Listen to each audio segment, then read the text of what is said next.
Hello friends, good morning, नमस्कार। आप जानते हैं कि आपके लिए मैं DFCCIL के पेपर पर डे आपके लिए छोटे छोटे पार्ट में लेकर के आ रहा हूं। उसी के सीरीज का आपके सामने जूनियर एग्जीक्यूटिव इलेक्ट्रिकल का पेपर मैं डिस्कस कर रहा था।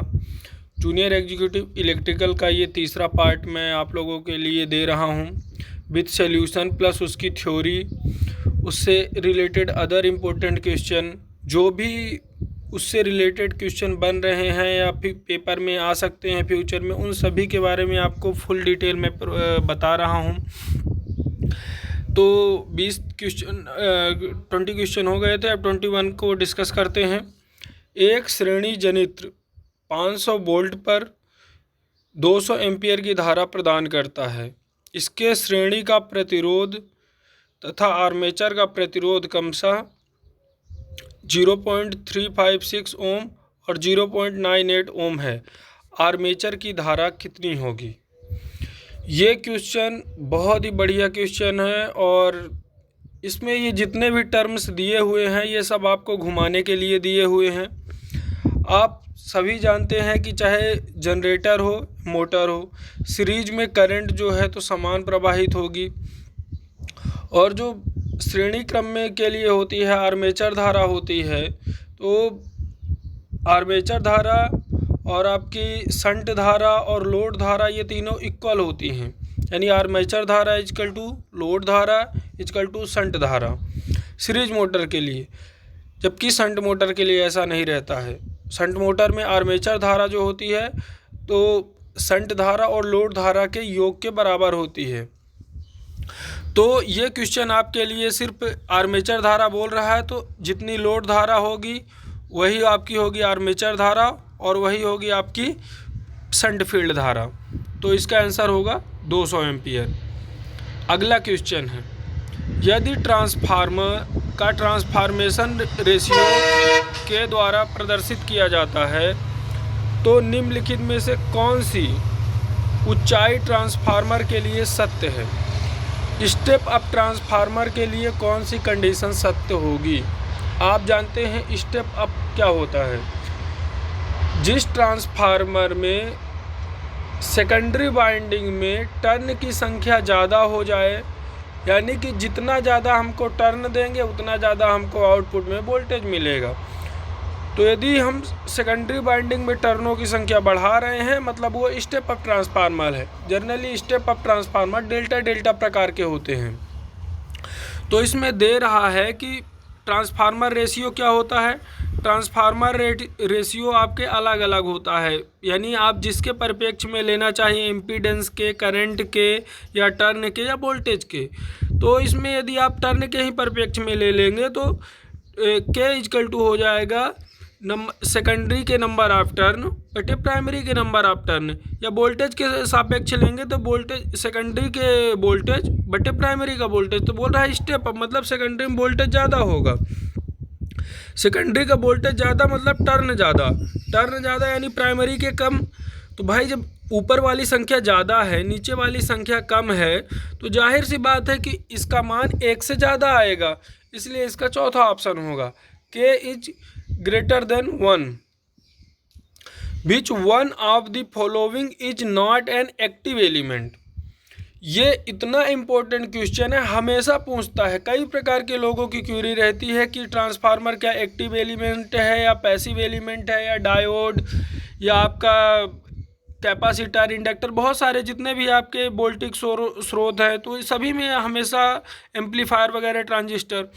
तो आज मैं आपको पहले बताता हूं कि एक्टिव एलिमेंट क्या होता है और पैसिव एलिमेंट क्या होते हैं। एक्टिव एलिमेंट को जनरली हम लोग जैसे अक्रिय एलिमेंट बोलते हैं और पैसिव को सक्रिय एलिमेंट कहते हैं। एक्टिव एलिमेंट जो होता है तो हमें जो लॉन्ग टाइम के लिए एनर्जी प्रोवाइड कराता है एक्टिव एलिमेंट, ठीक। लॉन्ग टाइम के लिए हमें ऊर्जा प्रदान करने वाला जो भी इक्विपमेंट है वो एक्टिव एलिमेंट के अंदर आता है, ठीक। और पैसिव एलिमेंट क्या होता है? जो हमें शॉर्ट टाइम के लिए एनर्जी प्रोवाइड कराए, वो हमारा हो गया पैसिव एलिमेंट, समझे। तो एक्टिव एलिमेंट क्या होता है, जो हमें लॉन्ग टाइम के लिए एनर्जी देता है। पैसिव एलिमेंट जो हमें शॉर्ट टाइम के लिए एनर्जी देता है। दूसरा जो इसका सबसे मेन अंतर होता है, जो एक्टिव एलिमेंट होता है ये एम्प्लीफिकेशन प्रॉपर्टी इसमें रहती है, बट पैसिव एलिमेंट में एम्प्लीफिकेशन प्रॉपर्टी नहीं रहती है। तो ये होता है एक्टिव एलिमेंट और पैसिव एलिमेंट। अब आपका क्वेश्चन आएगा कि सर ये ट्रांसफार्मर जो है ये तो हमें एनर्जी जो है तो लॉन्ग टाइम के लिए प्रोवाइड कराता है, आप तो बोल रहे हैं कि जो शॉर्ट टाइम के लिए एनर्जी प्रोवाइड करता है वो पैसिव एलिमेंट होता है। तो ट्रांसफार्मर जो है तो एनर्जी प्रोवाइड नहीं कराता है, ट्रांसफार्मर ट्रांसफ़र करता है। ट्रांसफार्म का काम है, ट्रांसफार्मर का काम ऊर्जा को ट्रांसफ़र करना। तो ये आएगा पैसिव एलिमेंट में। वोल्ट जो अपने इंडक्टर है या कैपेसिटर है ये भी एनर्जी बोरो करते हैं और फिर आपको दे देते हैं, आप उसको कैरी कर लेते हैं। वो एक स्रोत से इंडक्टर या कैपेसिटर बोरो किए एनर्जी को और दूसरी तरह से आप कैरी कर लिए। तो ये जितने भी होते हैं, वोल्टेज हो गया, रजिस्टर हो गया, इंडक्टर हो गया, ट्रांसफार्मर हो गया, कैपेसिटर सॉरी, तो ये जितने भी होते हैं ये सब पैसिव एलिमेंट होते हैं। एक्टिव एलिमेंट में होते हैं एम्पलीफायर हो गए, आपके वोल्टेज स्रोत जितने भी रहते हैं, डायोड, ट्रांजिस्टर, ये सभी अपने जो होते हैं तो एक्टिव एलिमेंट में होते हैं। एक्टिव एलिमेंट में एम्पलीफिकेशन की प्रॉपर्टी प्लस ये ऊर्जा हमें लॉन्ग टाइम के लिए देते हैं। ये क्वेश्चन 24 नंबर क्वेश्चन जो है कई बार पेपर में आ चुका है और ये हमेशा घुमा करके पेपर लेता है। ये जो है तो ITI रिलेटेड यदि आप पढ़ रहे हैं तो ये ITI का क्वेश्चन है नहीं, ना तो एक्टिव एलिमेंट और पैसिव एलिमेंट भी एक ITI का क्वेश्चन नहीं था। ये भी जो है तो हाई स्टैंडर्ड में पढ़ाया जाता है। According to IEC there are 3 families, इसमें अर्थिंग अरेंजमेंट की 3 फैमिली दी हुई हैं। यूजिंग द 2 लेटर्स, इसमें जितने भी 2 लेटर्स के इसमें दिए हुए हैं कोड, इसमें से सेकंड लेटर डिनोट किसको करता है। सबसे पहले तो आप ये बताइए कि IEC क्या होता है। IEC होता है international electrotechnical commission. International electrotechnical commission ये जो होता है अर्थिंग के लिए, अर्थिंग की कौन सी विधियाँ होती हैं उसके हिसाब से ये TN, TT और IT को दर्शाता है। इसमें सभी का मतलब अलग अलग होता है। N का मतलब न्यूट्रल होता है। T का यदि पहले वाले TN में T का फर्स्ट T का मतलब देखें तो फर्स्ट T का मतलब यदि कोई भी पदार्थ डायरेक्ट जो है तो अर्थ से जुड़ा हुआ है।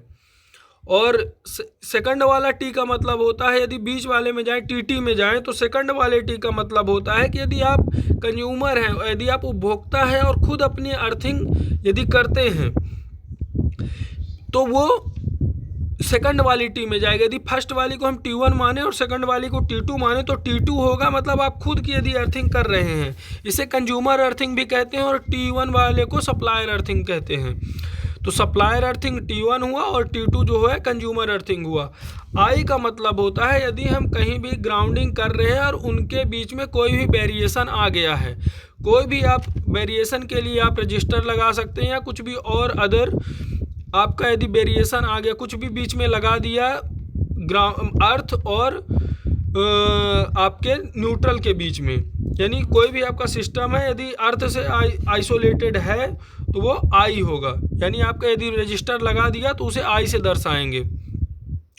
अब बोल रहा है कि इसमें सेकंड लेटर जो होता है, सेकंड लेटर मतलब न्यूट्रल और T मतलब कंज्यूमर जो अर्थिंग कर रहे हैं, ये सेकंड लेटर किसको दर्शाते हैं। तो इसमें जाहिर सी बात है connect between earth and electrical device being supplied. तो हमारा जो सेकंड वाला है ये न्यूट्रल जो है तो ये अर्थ और इलेक्ट्रिकल डिवाइस से कनेक्टेड होता है। T का मतलब भी है कि अर्थ और न्यूट्रल डिवाइस से कनेक्टेड है, दोनों का मतलब एक ही हो गया।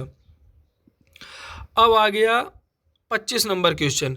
असेंबली के पश्चात एक उपकरण में निर्माता को ट्रिप करंट को सूक्ष्मता से सामंजित मतलब बैठाना, मतलब उसको सामंजित करना, मतलब उसको व्यवस्थित करने की अनुमति निम्नलिखित में से कौन प्रदान करता है। कैलिब्रेशन जो होता है, कैलिब्रेशन मतलब एक त्रुटि, कोई भी उपकरण कभी ख़राब हो गया या उसमें कोई अंदर ऐसे ही स्क्रू वगैरह ढीला हो गया तो उसको हम आदमी पहले खोलता है, फिर उसको असेंबल करता है। तो खोलने और असेंबल में कुछ त्रुटि आ जाती है।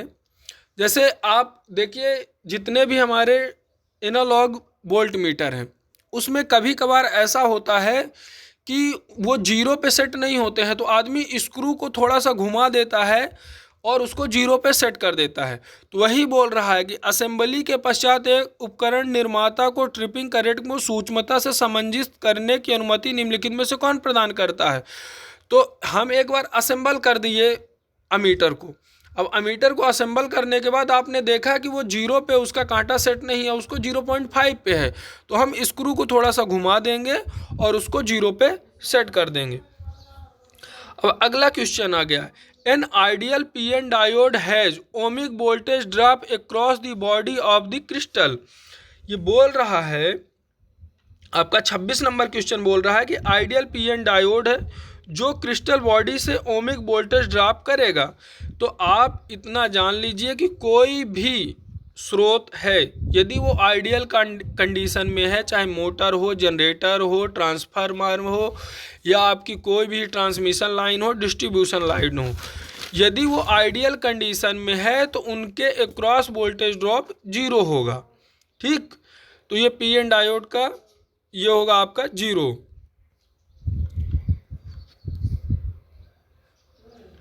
सॉरी,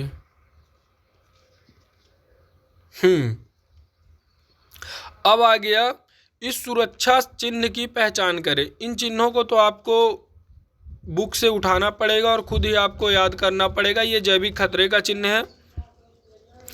अब आ गया, in dry type transformer which one of the following cooling arrangement can be used. तो दिया हुआ है ट्रांसफार्मर में कूलिंग सिस्टम कई प्रकार के होते हैं, N, F N, N, O N, या एन होता है air natural, oil natural, air natural, air fan, air natural, और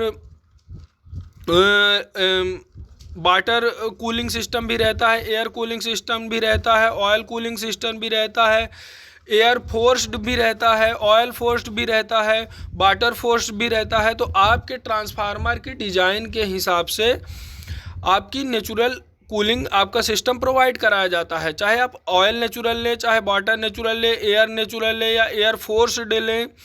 तो इसमें बोल रहा है कि इन ड्राई टाइप ट्रांसफार्मर, सूखे ट्रांसफार्मर जो होते हैं छोटे ट्रांसफार्मर होते हैं, ड्राई टाइप मतलब जो हमारे घरों में सामान्यतः यूज किए जाते हैं, उनमें किस प्रकार का ट्रांसफार्मर, घरों में नहीं, ड्राई टाइप ट्रांसफार्मर आपके हो जाते हैं, इंस्ट्रूमेंट ट्रांसफार्मर भी होते हैं ड्राई टाइप के। छोटे ट्रांसफार्मर जितने भी होते हैं उनमें एयर नेचुरल कूलिंग प्रोवाइड की जाती है। जो हम ये CTPT मीटर यूज करते हैं ये भी ट्रांसफार्मर ही हैं और ये ड्राई टाइप ट्रांसफार्मर ही कहलाते हैं। इंस्ट्रूमेंट ट्रांसफार्मर जो होते हैं वो भी ड्राई टाइप ट्रांसफार्मर ही हैं।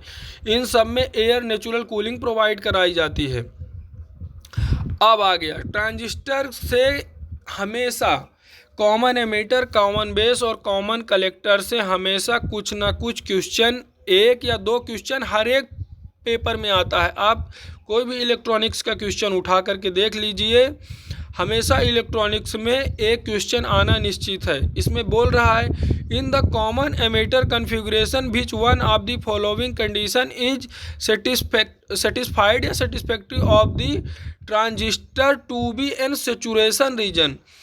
इसमें क्या बोल रहा है, कॉमन ट्रांजिस्टर के कॉमन एमिटर कॉन्फ़िगरेशन में कौन सी कंडीशन है जो आपकी सेचुरेशन रीजन को सेटिस्फाइड करेगी।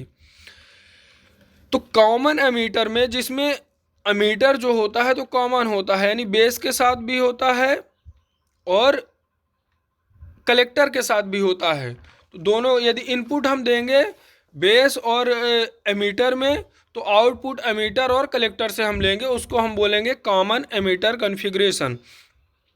अब इसमें बोल रहा है आईसी मतलब क्या होगा, आईसी मतलब होगा हमारी कलेक्टर धारा और एमीटर धारा होगी आई ई और बेस धारा होगी आई बी।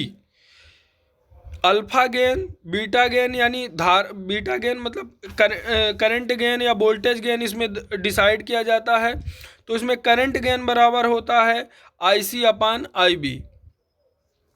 तो IC अपान IB होगा। IC का मान जो है, यदि सिंपल आप यदि जानते हैं कि हमें एमीटर धारा यदि लेंगे तो लगभग 10 मिली एम्पियर के करीब आती है यदि सिंपल सर्किट लेते हैं, और बेस धारा 50 मिली एम्पियर के करीब आती है। मतलब यदि एक नॉर्मल मैं कंडीशन की बात करूं तो इसमें ये रिलेशन रहेगा। जो भी आप कॉमन बेस एमीटर कलेक्टर लेंगे तो उसमें हमेशा बेस धारा जो होगी तो बहुत कम होगी, फिर उसके बाद होगी आपकी कलेक्टर धारा, फिर उसके बाद होगी एमीटर धारा। उसी हिसाब से आपकी ये सब डिजाइन किए जाते हैं। तो यदि मैं एमीटर धारा को 10 मिली एम्पियर मानूं तो बेस धारा 500 माइक्रो एम्पियर होगी और कलेक्टर धारा 9 मिली एम्पियर होगी।